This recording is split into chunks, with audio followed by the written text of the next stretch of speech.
¿qué tal? ¿Cómo están? Es como siempre un gusto poder seguir compartiendo conocimiento con usted, contestando sus preguntas, todo lo que usted quiere saber de temas legales y también de temas específicos que está enfrentando aquí en Espacio Legal.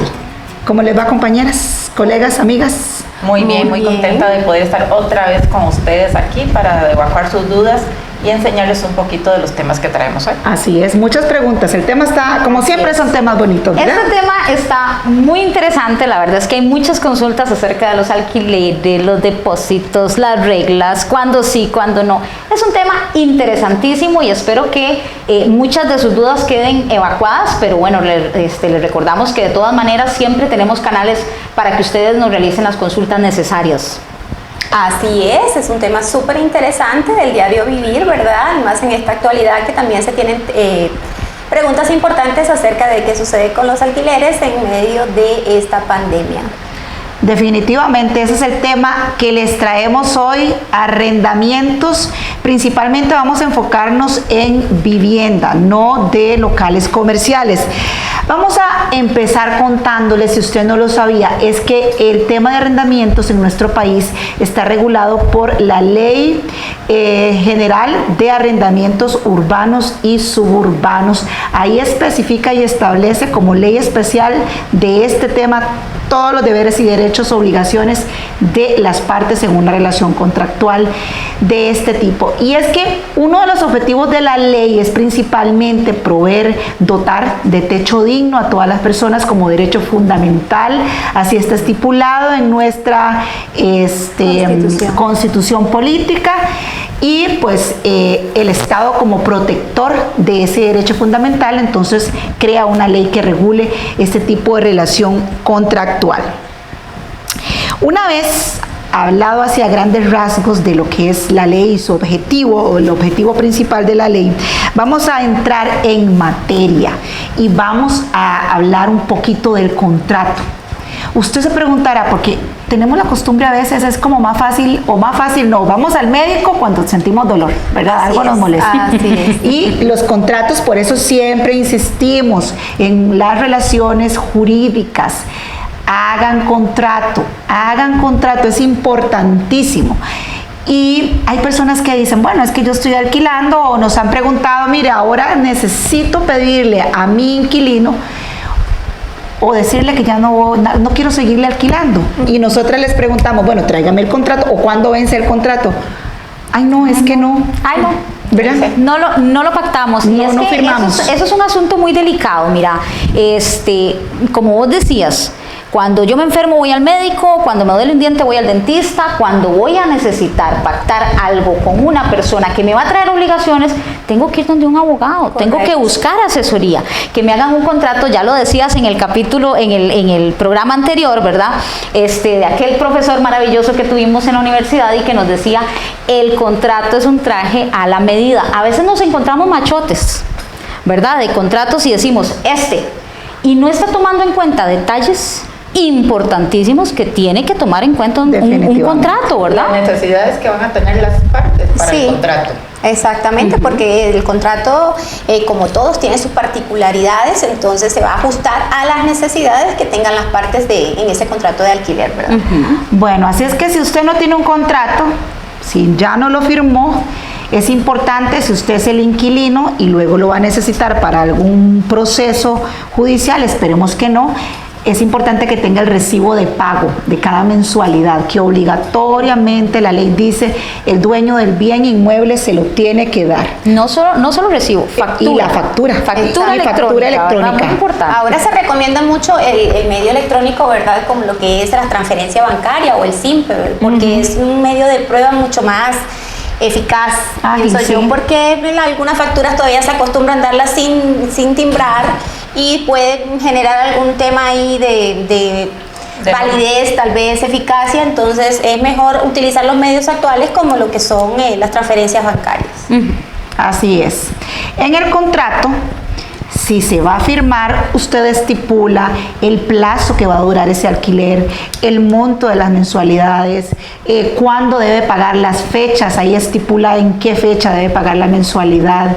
Si es en un condominio, usted tiene que darle las reglas, o sea, el reglamento de ese condominio para que el inquilino lo cumpla. La cuota condominal, ¿quién la paga? Si el inquilino o el dueño del bien inmueble. Todo eso se estipula en un contrato. Es muy importante, son aspectos básicos. Y si no lo tenemos, como les decía, y reiterar, pues bueno, pedir la factura electrónica, ¿verdad? Y si pactaron no emitir factura electrónica, porque a veces sucede, por lo menos un comprobante de que usted paga mes a mes sus mensualidades. Pero recuerden que no son todos los que pueden ofrecer el contrato de alquiler sin factura electrónica, Así es. ¿verdad? Hay un límite legal. Y si ustedes están dentro de los obligados tributarios, no tomen esto que dijimos como que es un pase que es general. No. Correcto. Son Claro. muy limitados los que no pueden, los que no tienen la obligación de dar esta factura. Así es. Sí, hay un monto definitivamente. específico que establece tributación para eximir de esa responsabilidad del tema de la factura electrónica, y es importante que todo eso quede plasmado dentro del contrato. Así es. Bueno, vamos a seguir hablando de este tema después de la pausa comercial, porque usted también tiene que saber que no regula la ley, que no es un contrato de alquiler. Hay cositas que no son un contrato de alquiler y creemos que sí. Se lo vamos a contar después de la pausa.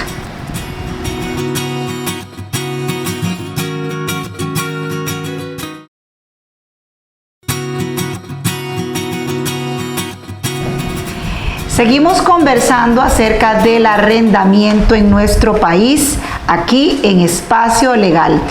Reiteramos, estamos enfocadas al alquiler de vivienda. Y decíamos antes de la pausa comercial que situaciones no están, o qué tipo de alquileres más bien, es el término correcto, no están regulados dentro de esta ley. Bueno, los hoteles y las pensiones, hay personas que todavía acostumbran a vivir un tiempo en una pensión, todavía hay pensiones en algunos cantones de nuestro país, eso no es un alquiler. Si ya usted tiene que irse o usted no paga, tiene que irse porque no es un contrato de alquiler ni siquiera verbal ni de ningún tipo. Las viviendas y locales con fines turísticos, esos sí reconocidos por el Instituto Costarricense de Turismo, que así lo haya clasificado. También tenemos los espacios temporales para compartidos, exacto, tiempos compartidos para vacaciones. Los sitios estos en ferias, como para los puestitos de ferias, las vallas también, a veces se alquila un espacio para una valla publicitaria, Los parqueos. Los parqueos, correcto. Los parqueos también no está dentro de la ley, excepto si ese parqueo pertenece, ¿verdad?, a un local comercial que usted haya alquilado. ¿Por cuánto tiempo también se puede alquilar en nuestro país? Normalmente, en esa mala praxis legal, se acostumbra a hacerlo por un año, porque el inquilino le dice al abogado, el propietario del inmueble, el arrendante, para términos jurídicos, por un año, porque me da miedo que tal vez Jessica López no sea tan buena paga, entonces mejor por un año para probar, y después de un año ya se tiene que ir. Pues le tengo una noticia, eso se hace en la mala práctica legal, porque la ley dice que tiene que ser superior a 3 años, y si no se pactó en el contrato, pues entonces hay que esperar los 3 años, queda a beneficio del arrendatario o inquilino, como se le quiera llamar. Que aunque en el contrato haya acuerdo entre partes, no está sobre la ley. Así es. Y la ley indica que el periodo mínimo es de 3 años, el cual se tendría que respetar. Así Correcto. es, definitivamente. Por eso les decía, si es de un año, como dice un profesor, es que aquí estamos recordando a nuestros profesores, ¿verdad? Don Gerardo Parajeles, lo voy a mencionar. Si no es así, le recomendamos que vaya al muro. Yo siempre gozo con él, porque ¿cuál es el muro? El muro de los lamentos. Ya vaya a llorar, nada más, ¿verdad? Esto si usted es el dueño del bien inmueble. Usted puede haber pactado, como decía la licenciada González, un año, pero está por encima de la ley que ese pacto privado, ese acuerdo de partes, porque la ley dice que de 3 años, no se puede menos de 3 años. Eso por un lado. Ahora, ¿tiene derecho el inquilino para dar por terminado en cualquier momento ese contrato de arrendamiento? Ese inquilino que diga, bueno, ya no quiero vivir aquí. Sí, sí lo puede hacer, claro. El inquilino lo puede hacer y tiene que enviarle una nota, avisarle al dueño de la vivienda 3 meses antes de que venza ese plazo, indicarle que ya le va a desocupar el bien inmueble. Y es que este plazo de los 3 años es un plazo que le corre al propietario de la casa, Correcto. de la vivienda al alquilar, ¿verdad? El inquilino sí puede retirarse antes de los 3 años, cumpliendo el requisito que la licenciada López nos acaba de contar, pero es el dueño de la propiedad el que no puede El que terminar este contrato antes de los 3 años, ¿verdad? Correcto. Y es que también en algunos contratos, por eso es que siempre insistimos, ahí es donde usted va a plasmar su voluntad y también cuáles son sus obligaciones, porque en algunos contratos de alquiler incluso se pactan, las partes acuerdan penalidades. Si yo soy inquilina y decidí alquilar por 3 años o más y resulta que me voy de buenas a primeras, ahí se pone una clausulita si yo tengo que darle alguna retribución económica porque de un momento a otro, pues por algún motivo ya no quiero seguir arrendando o no puedo seguir arrendando. Entonces son aspectos interesantes, ¿verdad? Claro. ¿Quién me contesta esta pregunta? ¿Puede el propietario, bueno, era lo que hablaba Yajaira, ¿puede el propietario del inmueble dar por terminado el contrato en cualquier momento? No, no puede. No puede. Tiene Que estamos como en escuelita, de eso se trata. Tiene que respetar el plazo estipulado de 3 años, el que indica la ley, no el contrato. Siempre y cuando es importante ratificar que mientras está al día con sus obligaciones, ¿verdad? Dentro del por contrato, supuesto. porque de otra forma sí podría plantear una acción el propietario del inmueble, ¿verdad? Claro, claro. Ahora, ¿cómo debe proceder un arrendador si al cabo de 3 años ya no desea seguir alquilando? Es lo que estábamos hablando ahorita. Bueno, yo como dueña del inmueble ya no quiero, ya vence el plazo, ya lo cumplí. Yo cumplí como propietaria y respeté ese plazo. ¿Qué debo hacer? Para decirle, ya se va a cumplir el tiempo, no quiero seguirle, o no es que no quiero, para que no suene tan feo, no le voy a extender el contrato. Es importante en este caso establecer, ¿verdad?, de que en el caso de que el dueño de la propiedad desee pedirle el inmueble a ese inquilino, una vez pasado el tiempo, con 3 meses de anticipación, tiene que notificarle al inquilino que necesita el inmueble, ¿verdad? Pero sí tiene que cumplir con este requisito sine qua non, como decimos en derecho, o sea, sí o sí, de los 3 meses de anticipación. Y es muy importante, Flora, porque, y amigos televidentes, porque esa comunicación de no extensión de prórroga. Exactamente, se convertiría en una prórroga tácita. Si no, exacto, si no lo aviso. Eso significa que correrían nuevamente 3 años más en beneficio del inquilino. Así es que si el inquilino no ha sido tan buen inquilino, es mejor tomar las previsiones del caso. 3 meses antes se le envía esa nota, que puede ser a través de un notario, un acta notarial. Correcto. Así lo dice la ley, son 2 vías, o un acta notarial o bien un comunicado, eso sí, una nota formal que indique fecha del contrato, el plazo, las mensualidades y señalando que no desea o no le va a extender la prórroga. Esa carta o ese comunicado debe ser enviado al domicilio contractual. Ahí usted estipula dónde le envían las notificaciones.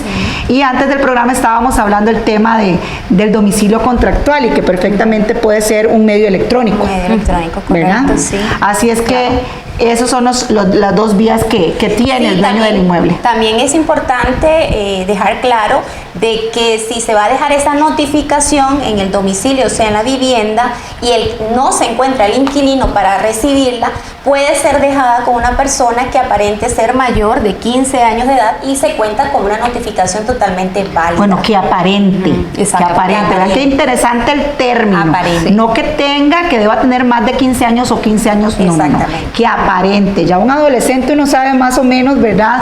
Sí, cuántos a años ojo, tiene. a ojo, pero ya queda como notificado, ¿verdad? Eso es fundamental y además, esa es una norma, creo que el artículo 19, si no me equivoco, de la ley de arrendamientos urbanos y suburbanos, que especifica el tema de la notificación Correcto. entre las partes, porque recordemos que tenemos una ley que regula las notificaciones, una ley de notificación, pero al ser esta ley especial de un tema en específico, va a ser la Correcto. forma de comunicación entre las partes en un contrato de alquiler de vivienda.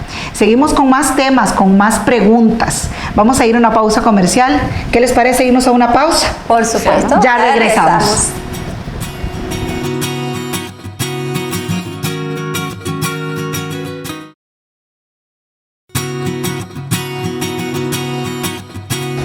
Seguimos conversando aquí en Espacio Legal acerca del tema de alquileres de vivienda. Aquí tratamos en este espacio de evacuar todas las consultas que usted tiene en temas específicos y recuerde que si tiene alguna duda, la que sea en tema legal, puede escribirnos a esa dirección electrónica que aparece en la parte inferior de su pantalla o bien visitando nuestras redes sociales y también nuestra página web.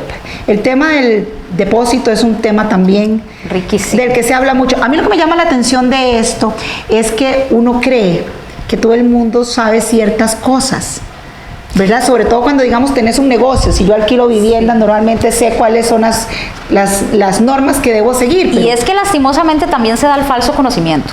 O sea, uno ve en las redes sociales, increíble, hay infinita cantidad de grupos de personas que arriendan y personas que son inquilinos, y a veces hacen preguntas y entre ellos mismos se dan información que uno dice, Dios, ¿de dónde sacaron esto? Correcto. Porque uno hace una pregunta como, por ejemplo, esta pregunta tan común, ¿verdad? ¿Puedo tomar el depósito como un pago? Y a veces les responden sí, no, tal vez, mire, y les dan un falso conocimiento que como es de mucha gente, que mucha gente lo repite, creen que es lo correcto. Ya, Jaira, perdón que te interrumpa, es que esto es como, bueno, yo fui criada en el campo, yo no sé cómo funciona aquí en la capital, pero yo me acuerdo que eso era, me dolía la cabeza y yo iba donde el vecino, mi mamá, mira, es que me duele una muela o me duele la cabeza, tomate esta pastilla, es buenísima, si a mí me quita el dolor de cabeza de inmediato. Y yo creo que sí funcionamos a nivel legal y debemos de tener mucho cuidado, sobre todo como decís vos en las redes. Hay gente que dice, mira, yo lo hago así y me ha funcionado. Y bueno, bendito Dios, le ha funcionado. Esperemos hasta qué momento le funciona eso. Eso es. Bueno, pero es que tenemos que recordar que el depósito no está regulado en la ley. En la ley no nos habla de depósito. La ley lo que nos menciona es una garantía que va a acompañar al contrato de arrendamiento. Pero esta garantía está hecha, entonces la gente dice garantía, depósito. Ahí es donde está la confusión que se nos da. Entonces, ¿qué hace esta garantía? Bueno, va a acompañar, ¿para qué? Para cubrir gastos que se den cuando el inquilino desaloja la vivienda, que se queden recibos sin pagar, daños que se le hayan hecho, no daños de normales que por el uso, por el deterioro que normal le de la ocurren a vivienda. la propiedad por el uso normal, no, porque eso tiene que cubrir el propietario, sino daños que el inquilino le haya hecho a la vivienda de habitación. Eso es lo que tiene que Sí, cubrir como este por depósito. ejemplo la gente cree que igual quebrar una ventana, eso significaría que lo cubra el dueño de la propiedad y no, eso sería adicional, porque en principio tiene que entregar el inquilino la vivienda conforme la recibe. Exacto. Obviamente, pues va a tener un deterioro normal por el uso del tiempo que se ocupe la vivienda, pero hay algunas cosas en las que no, o sea, si se entregó con ventanas y están bien, así debe de entregarse nuevamente al propietario.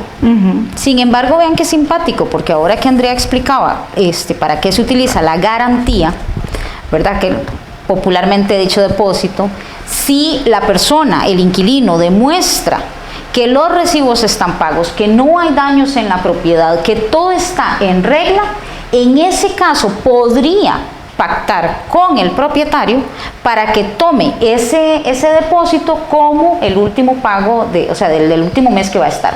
Pero eso sí es absolutamente voluntad del propietario aceptar ese término, ¿verdad? Así es. Porque ese no es la finalidad del depósito. Así correcto, es. correcto, importantísimo eso.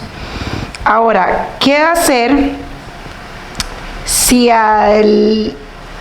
¿qué debe hacer más bien el dueño de ese bien inmueble si este arrendatario o inquilino no paga el vencimiento o ya no lo quiere tener al vencimiento del plazo? ¿Qué debemos hacer? Bueno, lo que hablábamos anteriormente, se le tiene que dar una notificación con 3 meses de anterior a que se le venza el contrato para que salga. Pero ¿qué pasa en la situación de que el propietario notificó, pasan los 3 meses y el inquilino no quiere salir? No quiere, no se quiso ir. Por eso hablábamos el tema de la notificación y te planteé mal la pregunta, yo creo, porque ¿qué pasa si al vencimiento del plazo, pese a que le hayamos notificado como dueño del inmueble, el inquilino no quiere salir? Esa era la pregunta que nos hacían, ¿verdad? Se la planteé mal. Exactamente. Ahí hay que hacer un proceso sumario de desahucio, donde se tiene que ir al juzgado y se le tiene que hacer y demostrar, primero que, importante, hay que demostrarle al juez que sí se le notificó, que se le avisó, porque el inquilino va a llegar y va a decir, yo no sabía, a mí no me dijeron. Se puede oponer. Se puede oponer. Y entonces son los procesos que la gente dice, pero es que me lleva 3, 4, 5, 6 meses sacar al inquilino. Son procesos largos. Recordemos que la mora judicial es muy larga. Entonces, mejor tener todo en orden, todo bien controlado, ¿verdad? Por eso es que hay que prevenirse. Insistimos, prevención.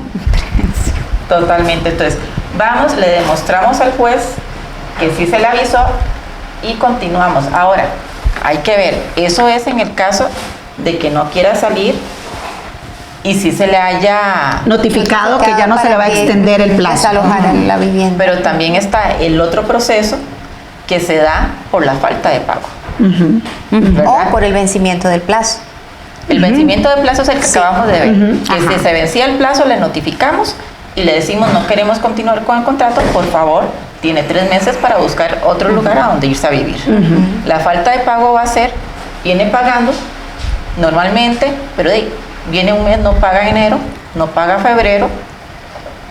Entonces vamos, le presentamos y le demostramos, ¿verdad?, que no tenemos recibos, que no tenemos depósitos, que era lo que hablabas anteriormente, para dar esa situación. Ahora, con esto también hay que ver si la casa es de interés social. Porque si la casa es de interés social, el inquilino puede presentarse y decir, sí, tengo 3, 4, 5, 6 meses de no pagar, aquí está el dinero, pago, pero quiero seguir viviendo ahí. Exactamente. Eso es otro tema, pero vamos a tomarnos un programa posterior para hablar de las casas de interés social, porque a usted le sonará, bueno, es una casa dada por el gobierno, es una casa que el gobierno me dio a mí porque la necesito, porque cumplo los requisitos para recibir ese beneficio, pero resulta que la di en arrendamiento. No. Una casa de interés social es la que por su precio la determina el banco hipotecario de la vivienda.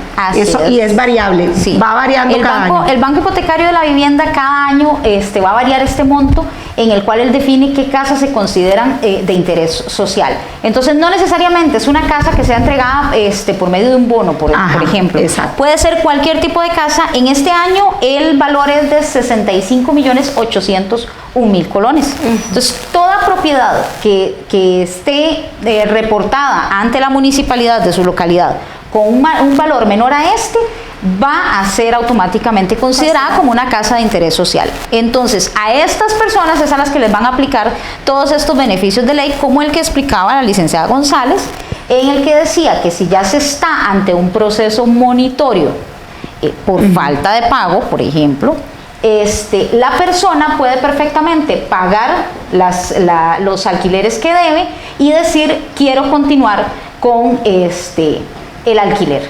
Y pues nos guste o no, vamos a tener que aceptarlo de esa manera, porque así es como lo dicta la ley. Es ya, Jaira, que en una casa que no sea de interés social, ya usted, el dueño del inmueble, interpuso el proceso monitorio por falta de pago, y así No hay en nada medio que hacer, proceso, quiero exactamente. pagar, tengo el dinero, ya no hay forma. Que eso es, vamos a hablar de eso posteriormente. Las casas de interés social, muy el tema es, porque hay que tener cuidado, porque hay gente que se dedica a alquileres, y las viviendas a veces tienen un precio menor a los 60 millones de colones, 62 está, dijiste. 65 millones. 65, Ajá. imagínate. Sí, pero ya también, con 65 construyes una casita bastante bonita, suficiente para alquilar. También es importante especificar cuándo se considera que hay falta de pago, ¿verdad? Porque no es algo tan sencillo. No es como en una deuda con un banco que al día siguiente de que no paga le pueden iniciar un proceso. No.